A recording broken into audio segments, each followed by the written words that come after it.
विमल बहुत परेशान था। उसे समझ में नहीं आ रहा था कि वो इस परिस्थिति से कैसे निपटे। वो अपनी माँ को बहुत चाहता था, किंतु उसकी पत्नी और बच्चे उसकी माँ से बहुत दूर भागते थे, क्योंकि उसकी माँ की एक आंख नहीं थी, साथ ही उसकी कमर भी 90 अंश पर झुकी थी। वैसे वो अपना काम सब खुद कर लेती है, किंतु फिर भी वो उसकी पत्नी और बच्चों के लिए हमेशा खटकती है। दादी, आप ऊपर के कमरे में जाओ, मेरे दोस्त आ रहे हैं, विमल के बेटे अखिल ने बड़े बेरुखी से कहा। पर बेटा, मैं तो यहाँ बहुत दूर बैठी हूँ, विमल की माँ ने बहुत प्यार से कहा। नहीं, आप उनके सामने मत रहो, वो मुझे चिढ़ाते हैं, अखिल ने जोर से डांटते हुए कहा। क्या हुआ अखिल, क्यों चिल्ला रहे हो? विमल की पत्नी कामनी ने किचन से ही आवाज लगाई। देखो न माँ, ये दादी यहीं ड्राइंग रूम में बैठी हैं और मेरे दोस्त आ रहे हैं, अखिल ने शिकायत भरे लहजे में कहा। माँ जी, आप ऊपर चली जाओ, क्यों हम लोगों को लजवाती हो? कामनी ने बेटे का पक्ष लेते हुए कहा। बेचारी सरस्वती चुपचाप उठकर जीने के सहारे ऊपर जाने लगी। कमर झुकी होने के कारण उन्हें ऊपर चढ़ने में बहुत परेशानी हो रही थी, किंतु वो पूरी ताकत से ऊपर के एक अकेले कोने वाले कमरे में जाकर बैठ गईं। विमल बाजू के कमरे से सब सुन रहा था। उसे कष्ट हो रहा था कि उसकी माँ को अपमानित होन आ पड़ रहा है, किंतु वो असहाय था। अगर वो कुछ कहता है तो पत्नी और बच्चे उसका विरोध करने लगते हैं। दूसरे उनके तर्क भी सही लगते हैं। चूंकि वो एक प्रशासनिक अधिकारी था, उसका सामाजिक स्तर बहुत ऊंचा था। उसकी ससुराल भी एक उच्च घराने में थी, वह चुपचाप इस तरह हर दिन अपनी माँ को अपमानित होते देखता रहता था। रात को विमल की पत्नी ने कहा, देखो जी, अब कुछ करो। कल कलेक्टर साहब की पत्नी आई थी। माँ जी अपनी देशी धुन धारा में उनसे मिली। मुझे बहुत शर्म आ रही थी बताते हुए कि ये मेरी सास है। मैंने कह दिया कि दूर की रिश्तेदार हैं, इलाज कराने आई हैं।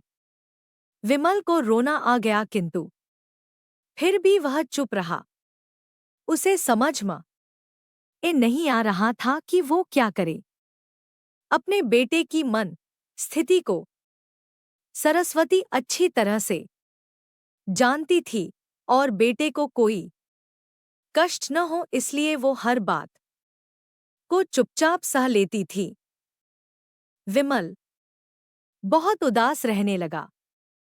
एक तरफ परिवार और सामाजिक स्तर पर जीने की प्रतिबद्धता थी, तो दूसरी ओर माँ। आखिर माँ से अपने बेटे की यह हालत नहीं देखी गई। एक दिन उसने अपने बेटे से कहा, विमल, बहुत दिन हो गए हैं, मैं अपने गांव जाना चाहती हूँ। मुझे वहां पहुंचा दो, मेरा यहाँ मन नहीं ला रहा। किंतु माँ, वहां तो कोई नहीं है, तुम्हारी देखभाल कौन करेगा? विमल ने आश्चर्य से पूछा। अरे, सब गांव वाले तो हैं, और वो तुम्हारे मामा जी तो उसी गांव में रहते हैं, और फिर हम सारी व्यवस्थाएं कराएंगे ना। कामनी को तो जैसे मन की मुराद मिल गई हो। हाँ बेटा, बहू सही कह रही है, सरस्वती ने लंबी सांस लेते हुए कहा। विमल जानता था कि गांव में माँ का देखभाल करने वाला कोई नहीं है, लेकिन अपनी पत्नी माँ को गांव छोड़कर आते वक्त उसे रोना आ रहा था, तथा अपनी बेप्सी पर गुस्सा भी आ रहा था। किंतु परिवार, पत्नी और समाज ने उसके इन मनोभावों को दबा दिया और वो सुकून सा महसूस करने लगा। कुछ दिनों के बाद उसके चाचा, जो अमेरिका में रहते थे, आने वाले थे। जब विमल बहुत छोटा था, उसके पिता जीवित थे तब वो भारत आए थे और उसके बाद वो अब भारत आने वाले थे। पूरा परिवार और आस पड़ोस बहुत उत्साहित था। अमेरिका से विमल के डॉक्टर चाचा आ रहे थे। डॉक्टर रमेश ने जैसे ही घर में कदम रखा, सबने मिलकर बहुत उत्साह से उनका स्वागत किया। डॉक्टर रमेश ने विमल की ओर देखा तो विमल ने अपनी आंखें झुका ली। डॉक्टर रमेश सब समझ गए। बोले, कल हम भाभी से मिलने गांव चलेंगे। सब लोग दूसरे दिन सभी लोग गांव के घर में पहुंचे। देखा कि सरस्वती को बहुत तेज बुखार है और वो पलंग पर असहाय पड़ी है। डॉक्टर रमेश दौड़कर सरस्वती के पास गए, उनके पैर छूकर रोने लगे। सरस्वती की ये हालत उनकी कल्पना से परे थी। वाह बेटा विमल, तूने तो नाम उजागर कर दिया। अपनी माँ की ये हालत देखकर तुझे तो शर्म भी नहीं आ रही होगी। डॉक्टर रमेश ने विमल को लगभग डांटते हुए कहा। नहीं देवर जी, विमल का कोई दोष नहीं है, मैं खुद गांव आई थी। सरस्वती ने अपने बेटे का बचाव किया। मुझे सब पता चल गया भाभी, आप चुप रहो।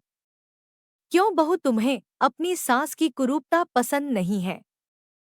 समाज में तुम्हें नीचा देखना पड़ता है ना? डॉक्टर रमेश ने कामनी की ओर व्यंग्य से देखा।